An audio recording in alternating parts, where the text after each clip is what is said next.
Hey yo, what's poppin' with the population? What's pimpulating, homie? You already know who it is. It's RIZZ, baby. Hey yo, this was just rumor at first, but it's beginning to become real, right? So I'm just gonna say rumor has it, but now we could just say news has it.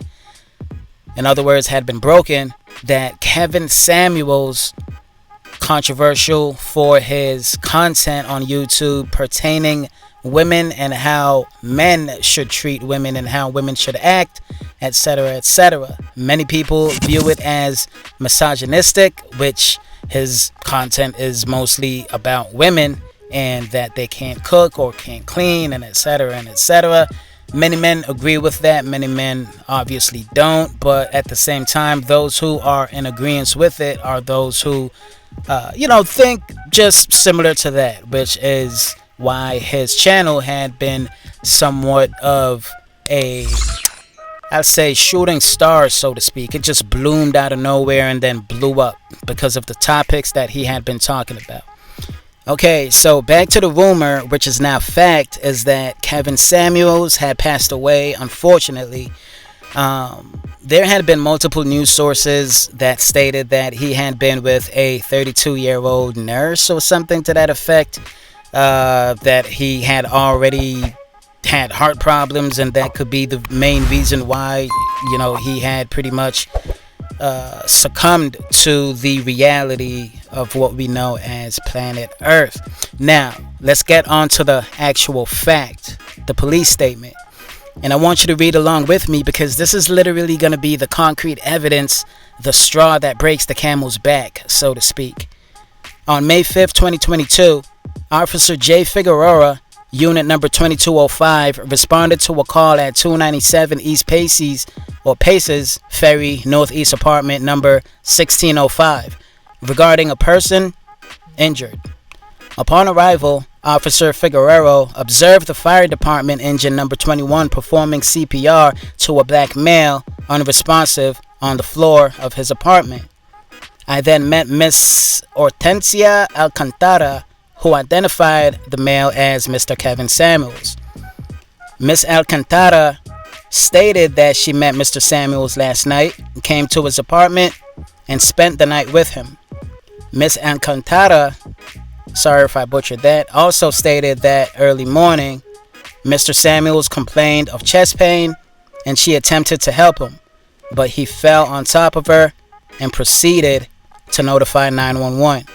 Miss Alcantara also said she requested the 911 operator to contact the front desk for a defibrillator to keep Mr. Samuels responsive until Grady arrived because she is a nurse. Grady bus number 741, Mr. Samuels was later transported to Piedmont Hospital by Grady bus number 741. And with that being said, the death of Kevin Samuels is definitely that of a mixed emotional roller coaster. Because, again, his content is labeled misogynistic, which clearly bashes women more than what men need to be doing. And then you have on the other side the men who are for what Kevin Samuels is saying. Even some women are for what Kevin Samuels as far as advice and things of that nature has to offer, or had rather to offer. Now, Kevin Samuels, this is real. This is real. So what I'm going to do without further ado is I'm just going to share with you a couple of videos from some of his colleagues, friends, etc., to further put the final nail in the coffin as far as this being a rumor, now fact. All right. So once again, if I haven't said it already, keep your heads on a swivel, stay frosty, and do work. That's a fact. What's going on? Is Anton from AntonDaniels.com. I appreciate y'all for continuing to rock with me. It's been a rough week. It's been a really, really, really rough week. And it's just crazy how things play out and things that you can never predict, and I don't even know what to say right now. Honestly, I'm just really getting out my thoughts. And I don't even know if I can say what I really want to say. But this is what I will say. Kev was a really good friend of mine. He was somebody that I loved, appreciated. We had a lot of deep conversations off the books. I mean, behind the scenes. And I cherished my friendship with him so much so that it's funny because all of the things that we talked about, and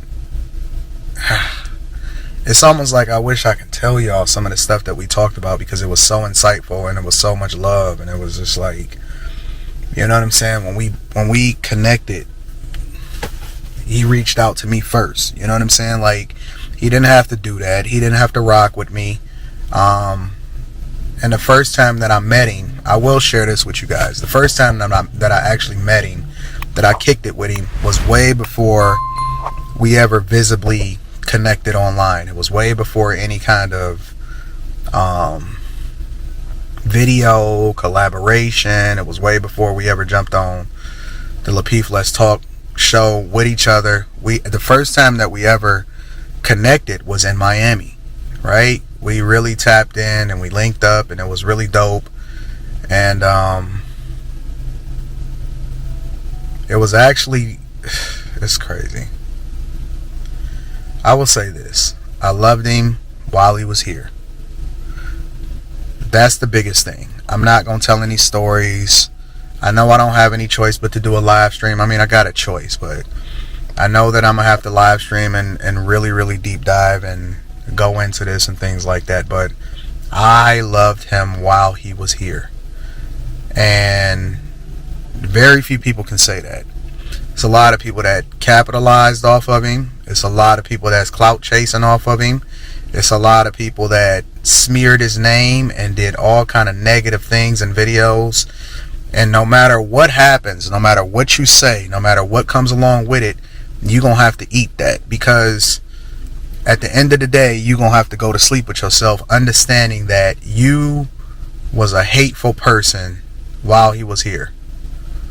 And that's the biggest thing that I want to emphasize to people. And I know it's the unconventional message, but I'm an unconventional person, and I've never ever, and he's always told me, Anton, don't worry about being like everybody else. Be unapologetically you. Focus on what it is. And sometimes he tried to give me certain advice, and I would push back, or I would give him some advice and he would laugh and stuff like that. But the most important thing was that I've been loyal. I always was loyal. You've never heard me say one negative thing about him out of my mouth. It was never about that. It was never about clout chasing. I never once asked him to be a part of my show. Never once asked him to jump on my live stream in order to do anything specifically or anything like that. And it's a lot of content creators like that. And he offered a lot of times. You know what I'm saying? But it wasn't about that. I was just so appreciative of our friendship, and when he did jump on and cam up and whatever, you know what I'm saying, when he jumped on the Lapeef network and things like that, that was enough for me. You know what I'm saying? Because the friendship was more important than, you know, any kind of visibility that came with us being friends offline. And that's the thing, man. Like, y'all have to genuinely start caring for people, genuinely want the best for people, genuinely loving them when they're here. Because if this is not the biggest example of what happens when I don't even want to predict nothing. I don't want to do none of that. I don't even want to talk about the fallout that happens as a result of it. All I want to do is show him love. I love and I appreciated him while he was here. Always had his back, still have his back, and however it's gonna play out, it's gonna play out. But just understand this, you know what I'm saying? Let this be a wake-up call for people, in that we don't have forever. You know what I'm saying? We always plan for it, and we anticipate being here forever, or here till we 80 and 90. But I'm just saying that our time can be gone tomorrow. I live every single day and I leave it on the floor. I leave nothing to chance. It's the main reason why I started documenting my journey. And a lot of y'all have heard me say this over and over and over again. The reason that I got on YouTube in the first place was to document the journey so that my legacy and my life, people would be able to lean on that and say, okay, this is what he messed up in, this is what he had successful, but more importantly, this was his thoughts and this is the legacy that he's leaving. I leave it all on the table every single day.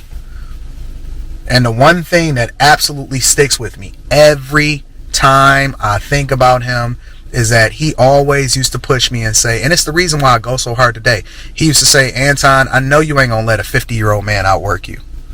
I know you ain't gonna let a 50-year-old man outwork you. He said that you way further along than I was when I was 40, so I know you ain't gonna let a 50-year-old man outwork you. And so that's what I did. I just worked, I grind, and it was just a part of my DNA. And he knew how to leverage the thing that was most important to me and how to push me, which was one of the reasons why I valued him as a friend and not as just a content creator. Very few people can say that they had real conversations and, you know, had his personal phone number and kicked it with him on that type of level and can call him, or he would call me or whatever, and he would hit me up and say, Time Dog, you want to fly to New York and you want to go and pick up some Rolexes and stuff like that.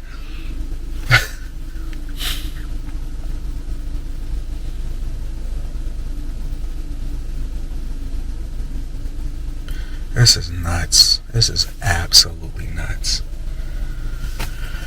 It don't even seem real. It just does not seem real.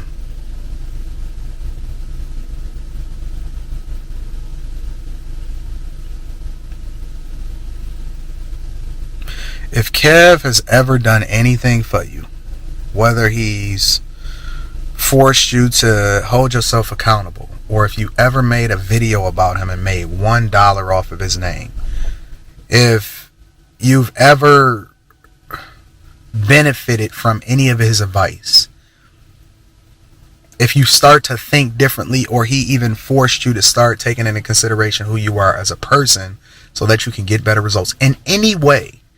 And this goes especially for the people that had personal conversations with him and that was friends with him.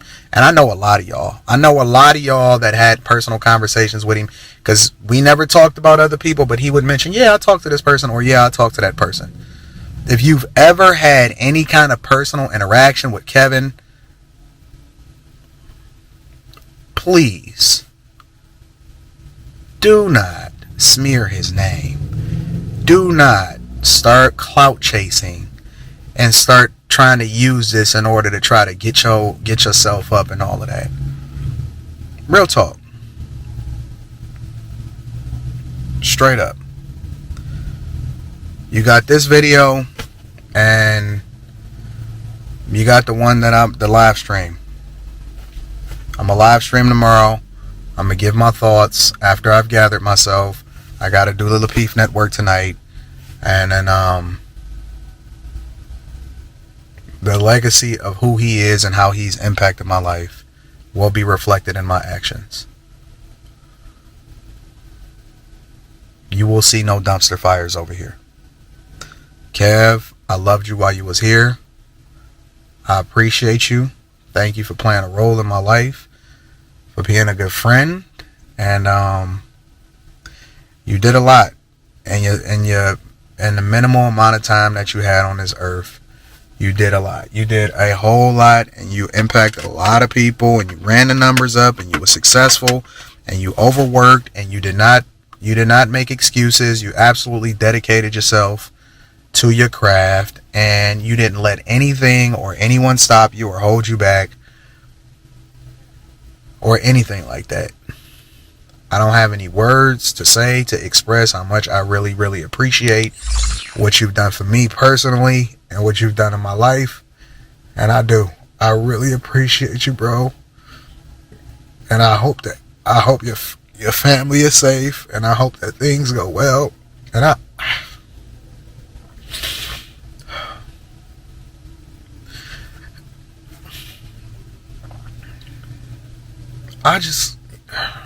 it's such a mess. And and I know that death is a part of life. But it's just so crazy. And I'm not even this type of person. And I know I'm going to gather myself as a result of it. But, like, you don't get people that actually genuinely want you to be successful in real life. You know what I'm saying? Forget the internet. Forget all of that junk. Like, that's going to be there. The world is going to move forward after that. But you don't get people that genuinely want you to be successful in real life. So, when you start, when things,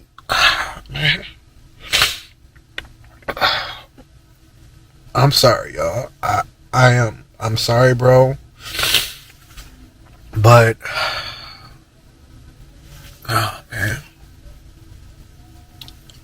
I'm out. I gotta go. Live every day like it's your last, man. I'm out. Have a good one.